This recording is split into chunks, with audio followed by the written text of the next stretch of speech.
Hey, Zach here, and today we're doing a deep dive on the push-up. The push-up is one of those foundational bodyweight exercises that when you really take the time to master, will not only help build strength and size in your upper body, but will also make you a better overall lifter and athlete as well.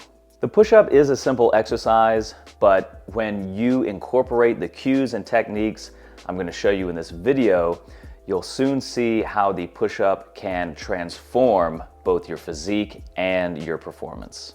The most important concept to understand and apply is total body tension. The push-up is first a plank and then a plank that moves.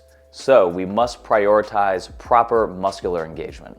So let's start with the setup. Your hands are just outside the shoulders and feet about hip width apart. Push the heels back and tighten the quads. Imagine trying to pull your kneecaps up to your front pockets. Squeeze the glutes and pull your pelvis into a slight tuck. Tighten the abs and engage the lats by pulling the shoulders down toward the hips.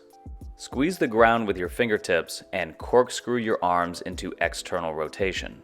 Imagine pushing the earth away from you. Your shoulders will protract, and having a slightly rounded upper back is totally fine. Keep your neck neutral or in slight extension, looking somewhere between your hands and a couple feet ahead.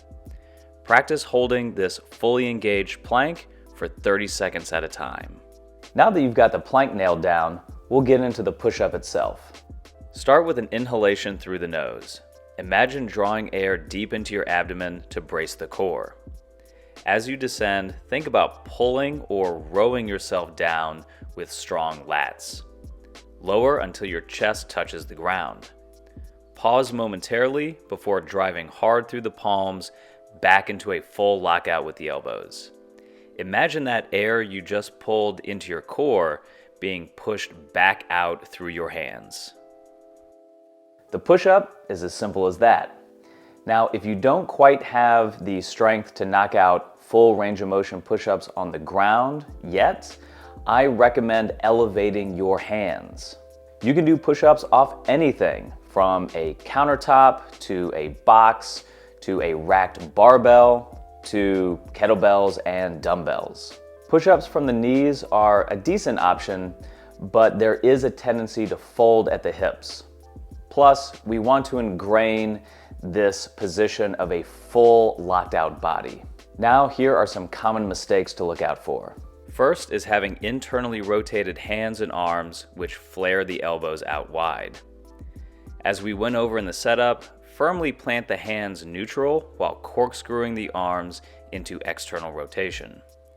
This will ensure the elbows stay properly tucked to 45 degrees or closer. Of course, you can place your hands very close or very wide while maintaining this close angle between the torso and upper arm. Next mistake is reaching for the ground with your face. Remember, depth is measured from the movement of your shoulders and arms, not your neck. The last mistake is sinking the hips and overextending the low back. This comes from a loss of core and hip engagement. Yes, doing push-ups with a fully locked out body is difficult, but that's what makes us stronger, not by doing a bunch of loose, sloppy reps. And if you're interested in a simple, effective, fun program that incorporates push-ups and kettlebell training, you're going to want to check out my 14-day kettlebell swing and push-up challenge, which is linked in the description below.